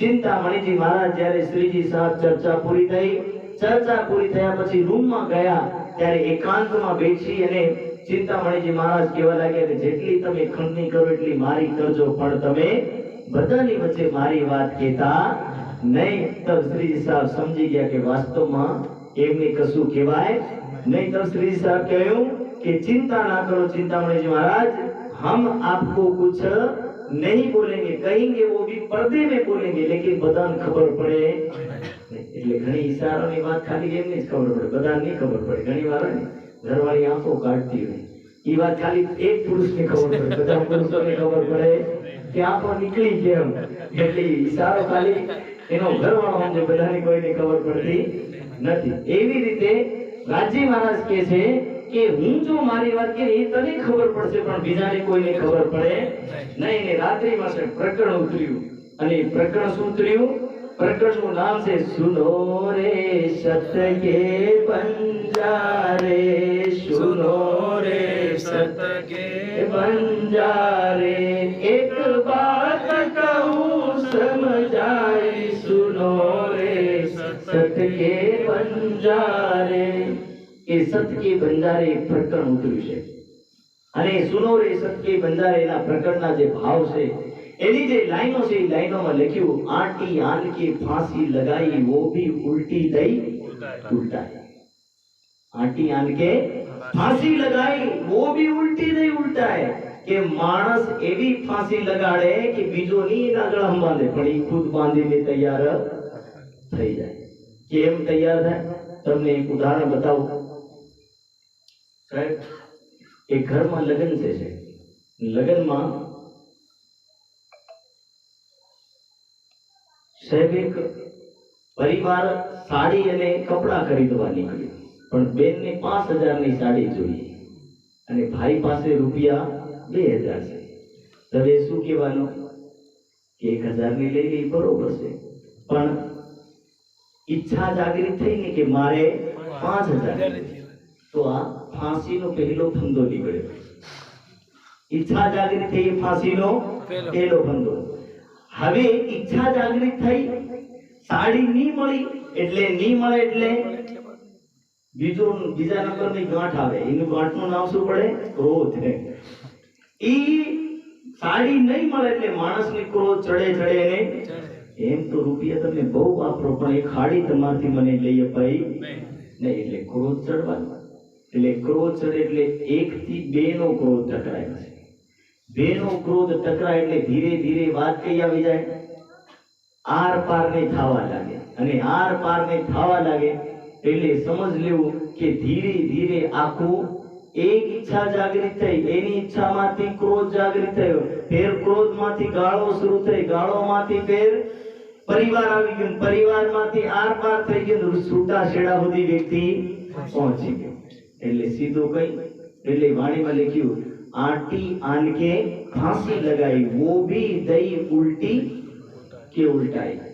કે આટી આન કે ફાંસી કે ક્યાંથી આ શરૂઆત થાય તો બોલે ઈચ્છાથી શરૂઆત થાય અને ઈચ્છાથી શરૂઆત થઈને ખતમ ક્યાં થાય તે ઈચ્છા થાય લોભ જાગૃત થાય ફેર લોભમાંથી મોહ ઉત્પન્ન થાય અને મોહ ઉત્પન્ન થયા પછી ક્રોધ પણ જાગૃત થાય પાછો સપોઝ માન લો એક સાડી પસંદ આવી ફેર બીજી પણ આવી ગઈ તો લોભ ઉત્પન્ન થાય અને ઘેર લઈ આયા કદાચ ઈ સાડી બીજા નાલવાનો નંબર આવ્યો તો મોહ ઉત્પન્ન થાય બીજા નાલું નહીં એટલે કે ઈચ્છા એક છે પણ એક ઈચ્છામાંથી પેલા જેમ ઝાડના પાંદડા નીકળે ને બે નીકળ્યા ફેર ત્રણ નીકળ્યા ફેર ચાર નીકળ્યા ફેર પાંચ નીકળ્યા એક એક એક એક વસ્તુ એટલી બધી ઉત્પન્ન થઈ જાય કે વળી એમાં આવવાનો ફેર કોઈ અવસર મળતો નથી એટલે કીધું કે ભાઈ आटी आन के फांसी लगाई वो भी उल्टी दई उल्टाई अगला शब्द नो जे प्रश्न છે એમાં લખ્યું એક આગ જો છોટી બુજાઈ ત્યો દૂજી મોટી લગાઈ સાહેબ એમાં વર્ણન લખ્યું એક આગ જો છોટી બુજાઈ છોટી આગ એટલે કે ઘરથી નાહી પડવું એ સામાન્ય આગ કહેવાય ઘરને છોડીને નાહી પડવું એ સામાન્ય અરે ભાઈ કામ નથી થાતું ઘરના લોકોથી તંગ આવી ગયો બહાર જઈને કે સાધુ ભણી જવા દે જે છે તો કે છોટી આગ છે પછી ઘર બહાર છોડી બધું છોડીને આશ્રમમાં જતો રહ્યો આશ્રમમાં ગયા પછી ધીરે ધીરે પાછો આશ્રમવાળો પર અધિકાર જમાવવા લાગ્યો એટલે એક આગ જો છોટી બુજાઈ ત્યાં દૂજી મોટી ફેર કેવા લાગ્યો આશ્રમ મારો શિષ્ય મારા ભગત મારા બધું મારું એમ કહેવા લાગ્યું તો સમજ લ્યું કે એક આગ તો ઓલવાઈ ગઈ પણ આ બીજી મોટી માથે બાંધી હતી તો એવું કે દુનિયાની અંદર ઘણા લોકો કે છે હવે હું ફીકું ખાવાનું છે અને જ્યારે ફીકું ખાય એમાં પણ શું સ્ટાન્ડર્ડ નું ખાવા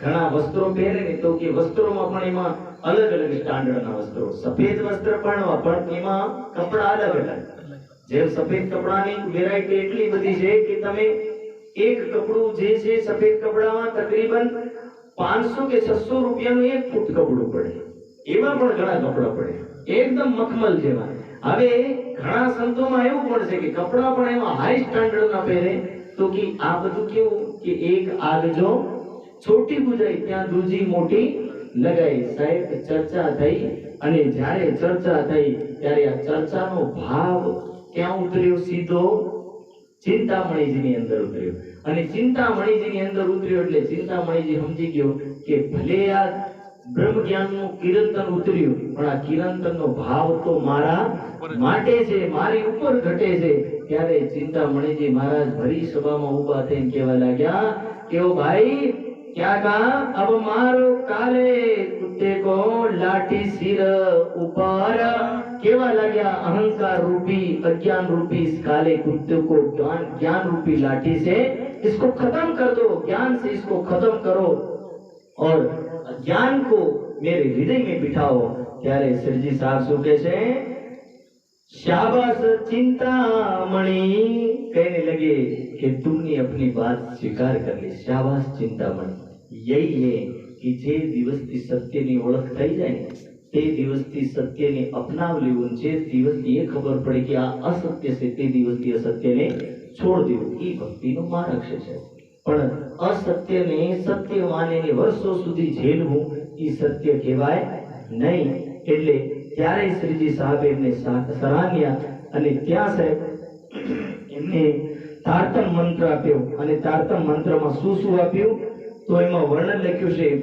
કે એક શરાબ પીવા માટે ના પાડ્યું માંસ ખાવા માંસ મચ્છી અંડા વગેરે ખાવા માટે ના પાડ્યું અને તમામ દૃષ્ટિકોણને સારી રીતે કે માતાને માતાની દૃષ્ટિએ અને ભાઈને ભાઈની દૃષ્ટિએ દેખવું सो भावे हयाती अब અને બીજો નિયમ બનાવ્યો ચોરી નહીં કરવી झूठ નહીં બોલવું इन सब નિયમના પાલન કરવા માટે એમને કહ્યું કે ભાઈ આ નિયમોનું તું પાલન કરજે અને પછી તારતમ મંત્ર એમને આપવામાં આવ્યો તો એમના શિષ્યોની સાથે ચિંતામણીજી મહારાજ તારતમ મંત્ર લે છે ઠઠ્ઠા નગરની અંદર અને આ નગરમાં એક બીજો શેઠ પણ વિરાજમાન છે જેના શેઠનું નામ છે શેઠ લક્ષ્મણ દાસ आत्मा आत्मा में जागृति नो प्रसंग अलग है सेठ लक्ष्मण दास एना गोडाउन ની અંદર ભાગવત કથા કરે છે એમને ઘરે એક ચતુરભાઈ કોહકરણ કરીને, એ છે તો પુષ્કરણ શબ્દ છે, પણ અહીંયા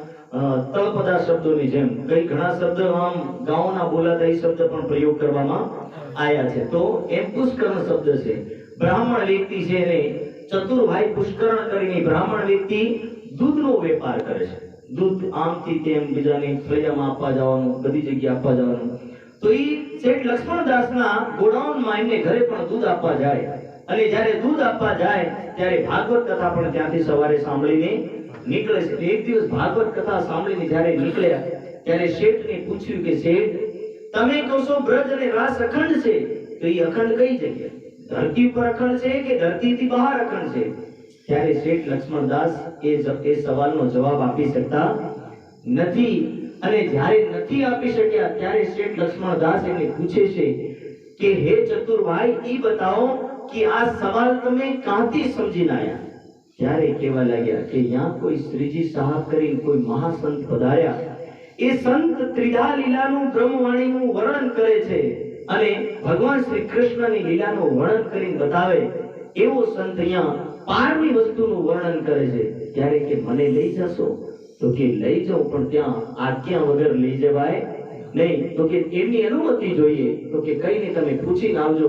અને શેઠ લક્ષ્મણદાસને જ્યારે ચતુરભાઈ લઈને ગયા ત્યારે 2-3 દિવસ સાંભળે છે સાહેબ પ્રવચન, અને 2-3 દિવસ પ્રવચન સાંભળ્યા પછી એક દિવસ સાહેબ એ એમના બગીચામાં ફરવા નીકળ્યા. એમનો ખુદનો પર્સનલ બગીચો હતો, એટલે બગીચામાં ફરવા માટે નીકળ્યા, ફૂલો જોઈ આવું એમ કરીને. તો એમના બગીચામાં એક બીજો સુંદર સાથ સેવા કરતો, જેમનું નામ છે જિંદાદાસ માલી. અને જિંદાદાસ ભાઈ કરીને વ્યક્તિ છે. એ વ્યક્તિ શેઠને પૂછે કે શેઠ, તમે જેના ચરણોમાં પ્રવચન સાંભળવા જાઓ એને ઓળખું કે શેઠ એક છે કોણ? તો કે એને મને ઓળખ નથી. ત્યારે એને ઓળખ કરાવવા માટે એમને સમજાવે કે શેઠ, ભાગવતમાં એક ઉદાહરણ આવ્યું. અને ઉદાહરણ શું? તો કે ઉદાહરણમાં લખ્યું કે એક માર્કંડેય ઋષિ થયા, જેને 7 કલ્પાંત અને 86 યુગ સુધી તપ કર્યું. આવું લંબુ તપ કરીને, આવા લંબા સમય સુધી તપ કર્યા પછી નારાયણ જ્યારે પ્રગટ થયા, તો કે નારાયણના સ્વાગત માટે ચંદન ઘીસતા ઘીસતા નારાયણને પૂછે કે ભગવાન, તમે મને દર્શન આપ્યું, પણ મારી એક ઈચ્છા છે.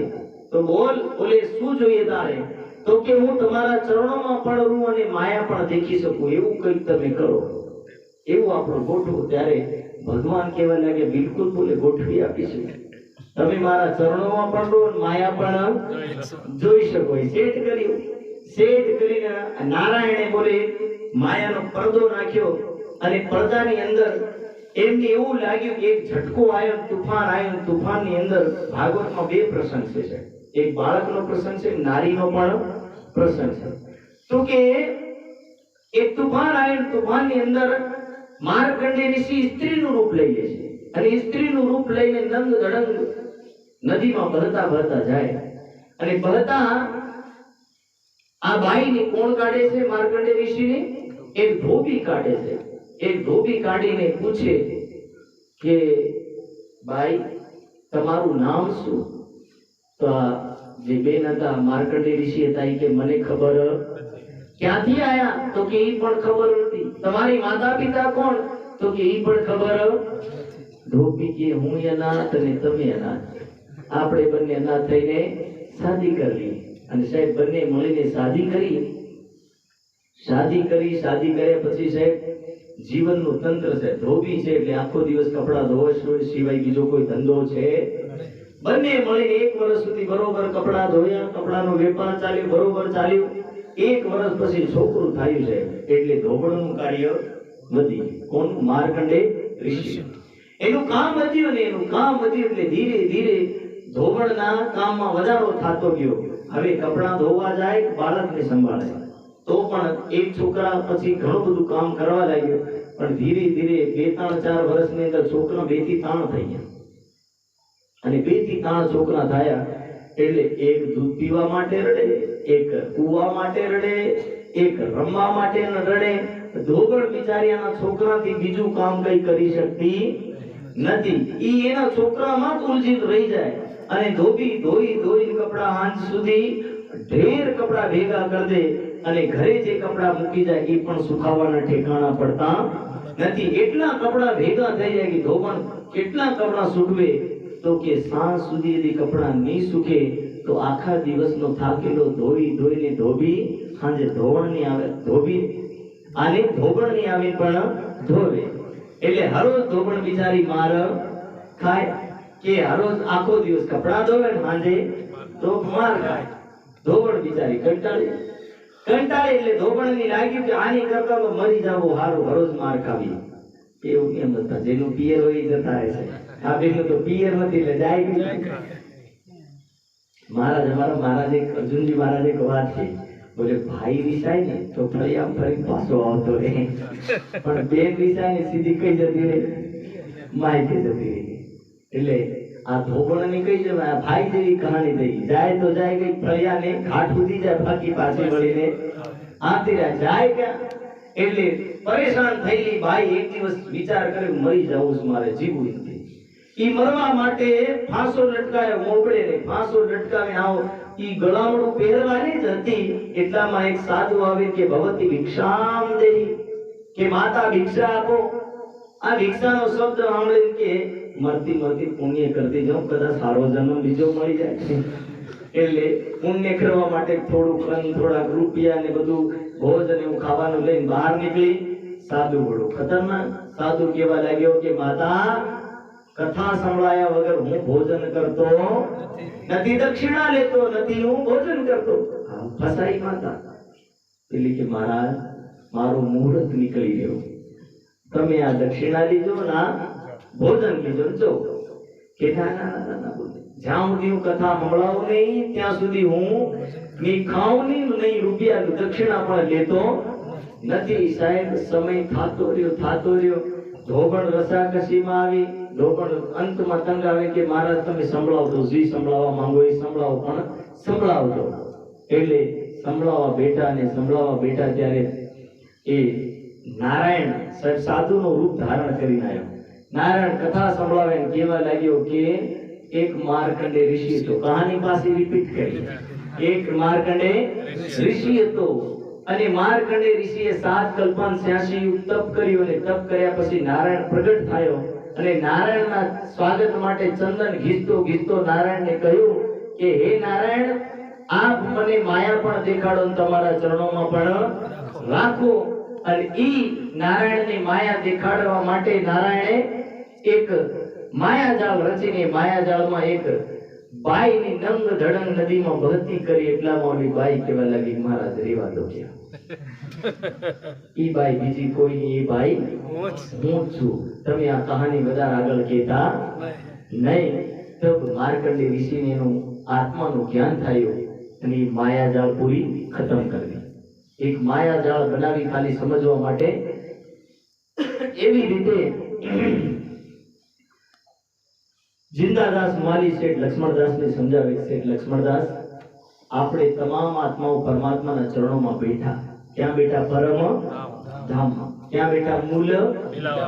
આપણે તમામ સુંદર સાથ, એટલું દિમાગમાં યાદ રાખવું હોય, સુંદર સાથ નહીં, તમામ સુંદર સાથ ક્યાં બેઠા છે? પરમ ધામમાં, જ્યાં પરમાત્મા. જેમ કે સૂર્યની કિરણો સૂર્યની સાથે સદા જોડાયેલી હોય, એને કાપીને અલગ નહીં કરાય. ચંદ્રમાની ચાંદની એની સાથે સદા જોડાયેલી હોય. ચાંદની અલગ જાય, ચંદ્રમા અલગ જાય એવું થાય? ચંદ્રમા આવે તો ચાંદની આવે, સૂર્ય આવે તો કિરણો આવે. સૂર્ય નથી તો કિરણો નથી, રાત્રિમાં અંધારો. ચંદ્રમા નથી તો ચાંદની નથી.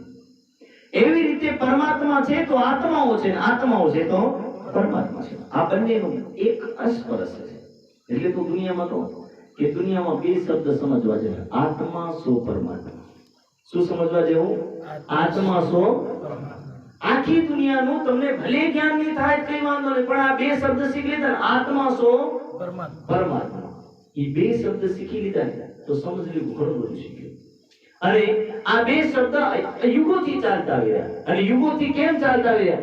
તો કે જ્યાં સૂર્ય ત્યાં એની કિરણો, જ્યાં પરમાત્મા ત્યાં એની આત્મા. અને પરમધામની અંદર એની આત્માઓ અને પરમાત્મા અનંત કાળથી આનંદ અને પ્રેમમાં લીલા કરતા, એ અનંત કાળથી લીલા ચાલી રહી એવી લીલાની વચ્ચે સખીઓને માયાનો ખેલ જોવા માટે ઈચ્છા થઈ, અને ઈચ્છા થઈ ત્યારે અક્ષર બ્રહ્મને આદેશ કર્યો અને આ મોહરૂપી સંસારરૂપી માયાને ઉત્પન્ન કરાવવામાં આવી. અને એવી માયાના પ્રમાણમાં આપણે આવીને બેઠા. ફરક એટલો છે કે એ પેલી બાઈ હતી અને આપણે કોઈ પુરુષ છે ને કોઈ સ્ત્રીના રૂપમાં. ફરક એટલો છે, પણ આત્મા તો તમામની અંદર છે. આપણે પણ સંસારના ખેલને જોવા આવ્યા અને જોઈને પાછા એમને ઘરે જઈશું. જેમ સાંજ પડે તો સૂર્યની કિરણો પાછી વળી જાય અને ચંદ્રમાની ચાંદની રાત્રિમાં આવે, એવી રીતે બોલે આત્માઓ સંસારના ખેલને જોવા આવી, ખેલને જોઈને પાછી વળી જશે. ફરક એટલો કે કોઈક વ્યક્તિની વાત યાદ આવે ને ઘણાની યાદ આવતી નથી. ઘણા માનતા નથી, પણ બોલે પરમાત્મા વગર આત્માનું કોઈ અસ્તિત્વ હોતું નથી. એટલે જ્યાં આત્મા ત્યાં પરમાત્મા, જ્યાં પરમાત્મા ત્યાં આત્મા. એટલે એટલું સમજવું, પરમધામના રંગમહલની અંદર મૂળ મિલાવવામાં આપણ સૌ સુંદર સાધુ જે મૂળ તન, જેનું નામ શું પડ્યું? પર આત્મ.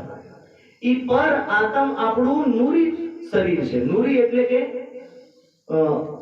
ચેતન અને સત્ય જો સ્વરૂપ છે એ આપણું ક્યાં બેઠું? પરમ ધામમાં. આપણે દુનિયાની અંદર ખેલ જોવા આયા, અને ખેલ જોવા આયા એટલે આપણું અહીંયા કન્વર્ટ થઈને આપણે ઘણી વાર હું ઉદાહરણ આપું મોબાઈલ વિશે. એક ઉદાહરણ તમને સમજાવું. મોબાઈલ ખબર? મેં માન લો તમને કોઈને ફોન કર્યો, સપોઝ માન લો કલસિંહભાઈને ફોન કર્યો, તો મારું ફોન કઈ પડી રહે? જ્યાંથી ફોન કરે ત્યાંથી મારા ઘરમાં છે, કારણ કે મારું ફોન મારી જોડે છે. પણ કલસિંહભાઈને ફોન આવ્યો, શું કે છે? મહારાજનું ફોન આવ્યું. શું કે છે? મહારાજનું ફોન. જબકી મારું ફોન તો ગયું, મારું ફોન તો મારા ઘરમાં પડ્યું, એ કોઈ જગ્યાએ ગયું નથી. પણ ફોન મારું ગયું બીજા ફોન ઉપર. સમજણ પડી? મારું ફોન બીજા ફોન ઉપર ગયું. હવે કનેક્ટ થયું, અને કનેક્ટ થયું એટલે બે ફોનનું કનેક્શન જોડાઈ ગયું છે. એવી રીતે પારની શક્તિ, જેને કહેવાય પરાત્મ, જે પરમાત્માના ચરણોમાં છે, એનું કનેક્શન જ્યારે દુનિયાના જીવો ઉપર થયું ત્યારે આ નાશવાન શરીર અને પેલું અખંડ શરીર, બે શરીર અલગ અલગ છે. મૂળ જે પરાત્મ છે એનું કનેક્શન દુનિયાના શરીર સાથે જોડાયું. એને આપણે આપણી ભાષામાં શું કહીએ?